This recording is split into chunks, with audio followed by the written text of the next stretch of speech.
The long jump attack, or LJA for short, is an intended mechanic used to make combat easier. The general idea behind it is that when you are targeting an enemy far away from you or higher than Link, doing a jump attack will propel you towards whatever you're targeting. However, it's a little more complicated than that. Specifically, in order to perform a long jump attack, one of two conditions needs to be met. Either the target must be over a void, or it must be over a solid surface that is higher than Link's feet. Now, the long jump attack was only intended to be used on enemies. In reality though, it actually works on anything the camera locks onto, and one such item that the camera locks onto is the Gale Boomerang.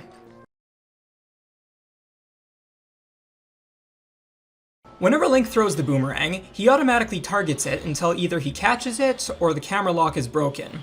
Actions such as moving or using another item will break the camera lock. However, on the GameCube and Wii U versions, you were able to take out your sword and retain the camera lock, thus allowing you to perform a jump attack at the targeted boomerang. Then, if either of the two conditions mentioned earlier are met, you get a boomerang long jump attack.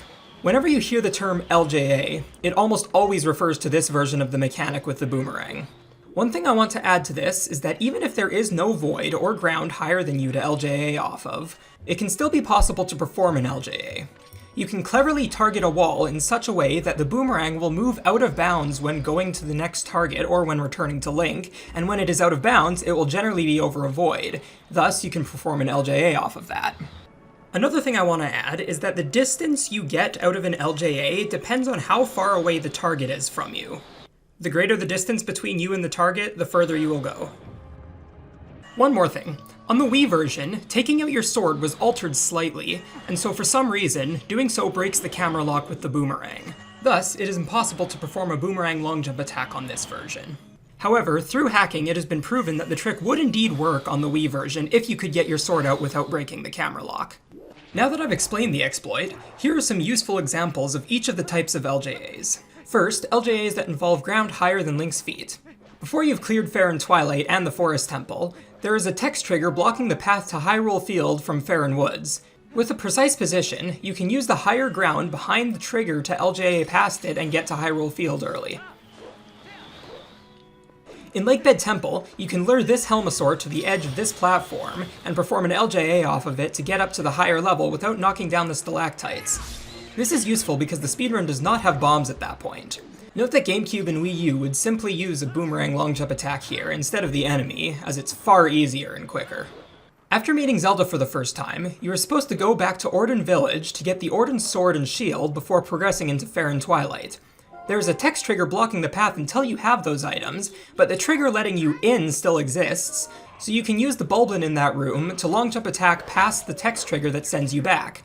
This is critical for runs that perform another glitch back in time, and use the save file generated from that, but that glitch is for another video.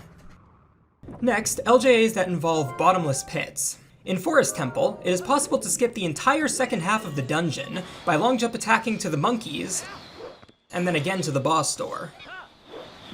In Kakariko Gorge, there is a heart piece that you normally need the double claw shots to get. However, you can perform an LJA to the platform to get that heart piece early. This can also be performed with the Kargarok, though it is very difficult to pull that off.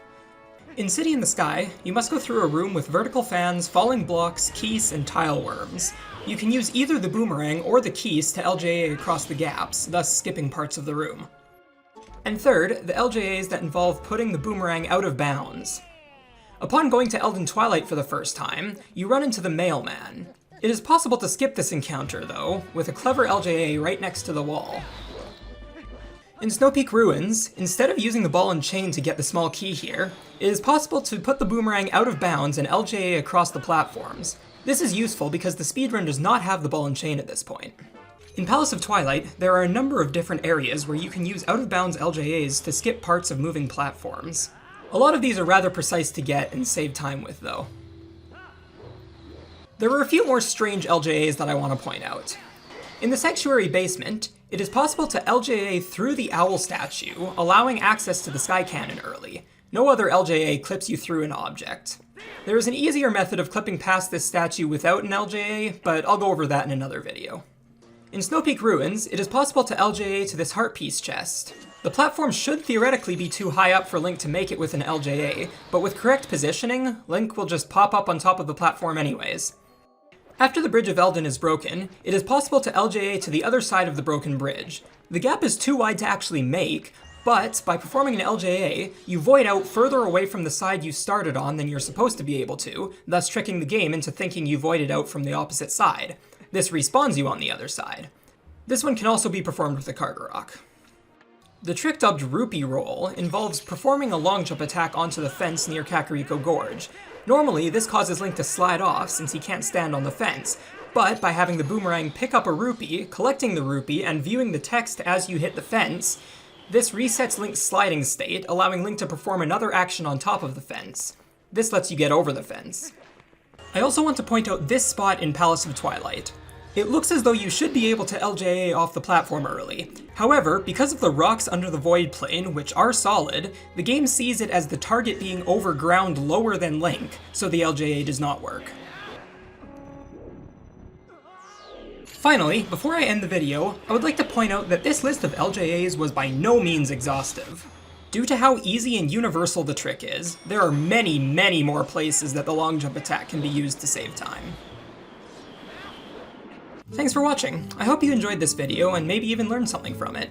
Huge shout out to Kazooie for originally finding the Boomerang long jump attack, and huge thanks to Hebrano and Dragonbane for some of the footage, as well as Hebrano for helping out with the script.